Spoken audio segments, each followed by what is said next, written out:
Hello everyone and welcome. My name is Cooper MTG and today I've got a Phyrexia All-Will-Be-One collector booster box. So without delaying any further, let's get right into it. And sorry if I'm not sure what's going on outside. It sounds like they're doing something with heavy machinery, as I didn't even, did I? I swear I punctured the plastic. I guess I did not. Third try is the charm, third time's the charm. Whatever.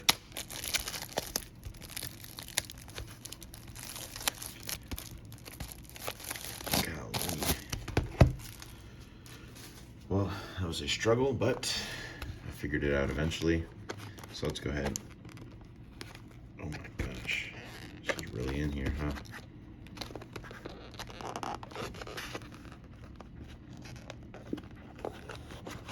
Well,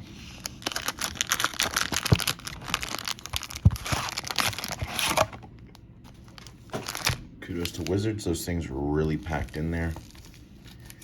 I guess maybe that's good for some reason that I can't think of. Oh, this pack looks a little damaged, so I guess we'll have to see the corners if I can even open it.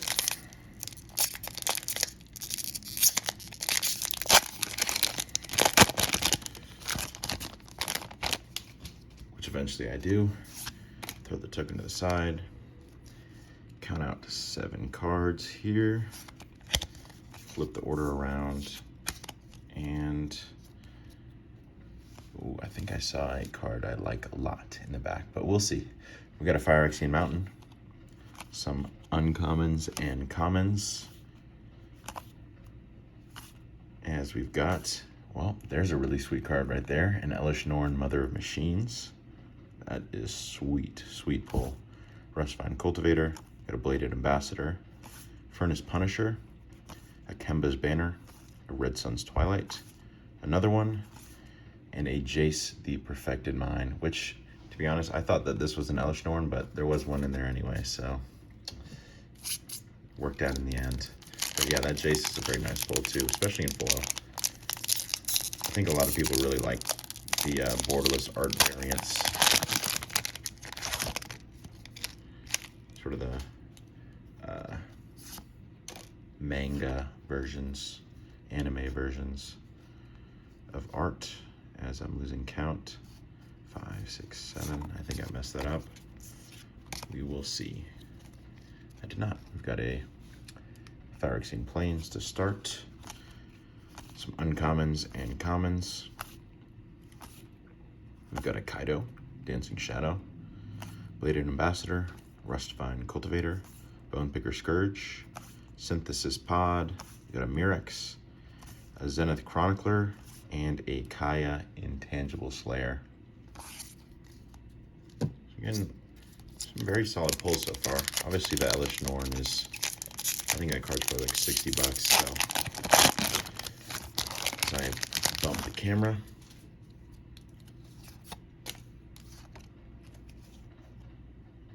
Four, 5, 6, 7. As we've got a Phyrexian Forest, some more commons, some more uncommons. Eventually we'll get to a Venser, Corpse Puppet, Quicksilver Fisher, another one, a third one, that's gotta be like something crazy, the Tron right there of Fishers, a Mercurial Spelldancer, White Sun's Twilight, and a Lux Artillery. Interesting. It's kind of like a commander combo piece. I'm not sure if that has any value to it.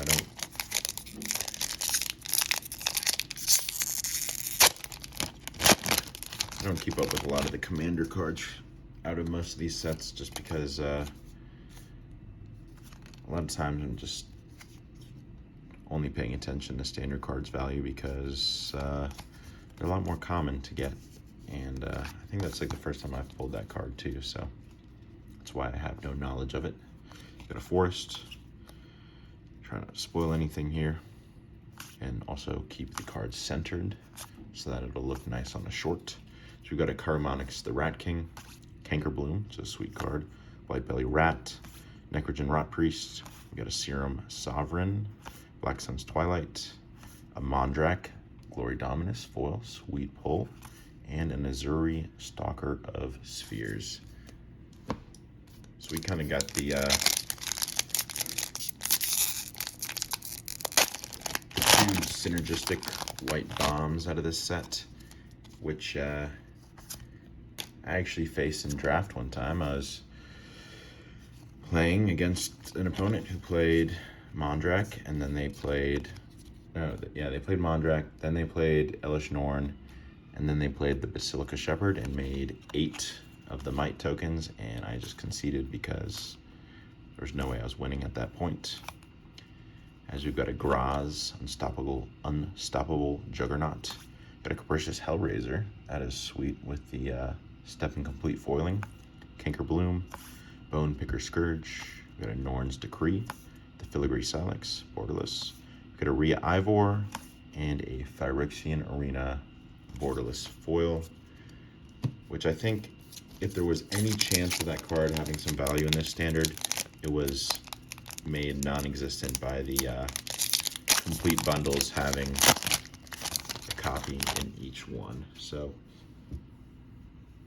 makes it a lot more accessible. And plus those were Phyrexian, which maybe just me personally, I'd rather play the Phyrexian version than the normal one, but either way, Phyrexian Arena is an iconic card, and it's a very sweet card, but I don't think it's really going to see play in this standard because it doesn't do anything. As we've got an Atraxa Grand Unifier, that is a sweet pull. We've got a Kembaka with the Step and Complete foiling, Thrumming Bird, Merconvert. We've got a Gold Warden's Gambit, Encroaching Mycosynth, a Geth, and an Atari Sun's Glory from the commander side. Halfway through, this box has been really sweet so far, so let's hope we can keep it up. Get some other nice pulls. That was a Koth emblem. It's the token. Pretty cool. Although Koth itself is not as cool.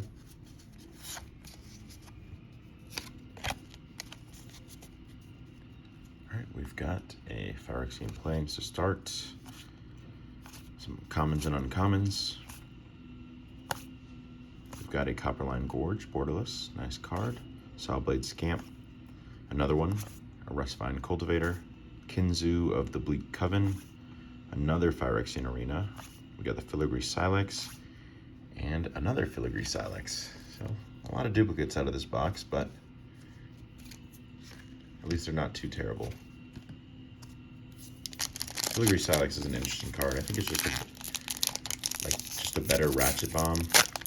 And I think that it's actually a card that, like the second mode where you can sacrifice it and just smash someone for 10, is actually like pretty playable.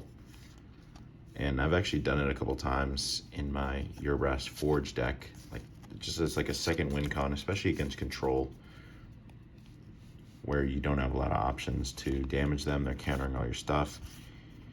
You just keep proliferating and building up your Silex, as we've got a Thrun, Bone Picker Scourge, another one happening a lot so far, Furnished Punisher, we've got a Hexblade Wallbreaker, the Monumental Facade, that's another key card, Mindspace Apparatus, we've got a Slowbad Iron Golem as our last card.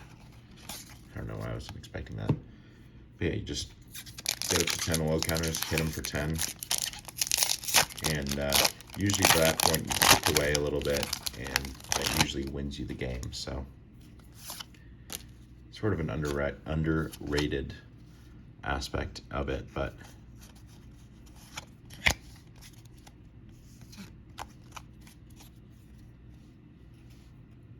I think in general, it's just not the greatest card for standard yet. Minor Misstep foil, that's a nice pull. Just because tokens aren't super prevalent. We've got an Evolved Spinoderm, Thrumming Bird, Urbrass Anointer, Sinew Dancer, Tangle Weave Armor. We got a Skrelv's Hive, borderless, it's a nice pull. Got a Tyvar foil, and a Mind Splice Apparatus, borderless foil. I think in the upcoming set that there's a lot more support for tokens. So it might make the Filigree Silex a lot more playable because it's really good at killing tokens. And I think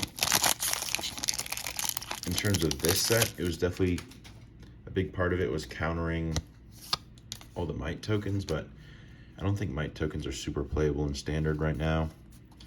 So that's why the Silex hasn't seen a ton of play. It's still a very powerful card, and I think it is definitely just better than a Ratchet Bomb. So we will see whether it starts seeing some more play as we get a Meglaws, Maze Crusher, Karamonix the Rat King with the Step and Complete foiling, Bone Picker Scourge, Rustvine Cultivator, we got a Staff of the Storyteller, Green Sun's Twilight, a Vindictive Flamestoker, and the Eternal Wanderer, which I think is still a pretty underrated card.